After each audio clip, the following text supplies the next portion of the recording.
રૂકો રૂકો guys, hair ઓઇલની recipe જોતા પહેલાં એક ડિસ્ક્લેમર છે કે આ હેર ઓઇલ સેલિંગ માટે નથી. અમે કોઈ જ હેર ઓઇલ સેલ નથી કરતા. આ હેર ઓઇલ જસ્ટ હું મારા સેલ્ફ કેર માટે બનાવતી હોઉં છું. આજનું હેર ઓઇલ ડાર્ક અને બ્લેક હેર માટે છે, તો એનું મેઇન ઇન્ગ્રેડિયન્ટ છે આપણી મેઇન લોખંડની કઢાઈ.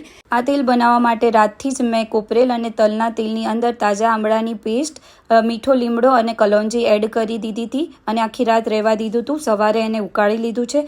એની જોડે ગેસ બંધ કરી દીધા પછી જાસૂદના ફૂલનો પાવડર એડ કર્યો છે, પણ ગેસ બંધ થઈ ગયો છે પછી એના જોડે મેં સૂકા મેથીનો પાવડર પણ એડ કર્યો છે, પણ આ બધા પાવડર ગેસ બંધ કરી દીધા પછી એડ કર્યા છે.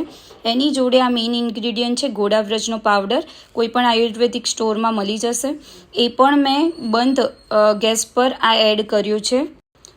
આ પાવડર મેં મારા પ્રેગ્નન્સીમાં આવી રીતના મિક્સ કરીને માથામાં લગાવ્યો હતો, જેનાથી હેડ એકદમ સ્ટ્રોંગ રહે. એના માટે મારી મમ્મી અને બા કહેતા હોય છે.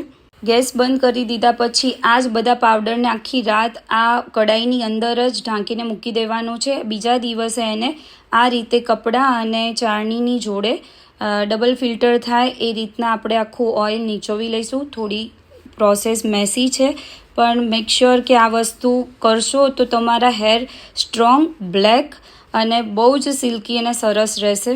તો એક વખત આ રીતનું ઓઇલ તમે ટ્રાય કરી જુઓ. મારા લાસ્ટવાળા ઓઇલને તો તમે ઘણો લવ કર્યો, તો આ પણ એક વખત ટ્રાય કરી જુઓ.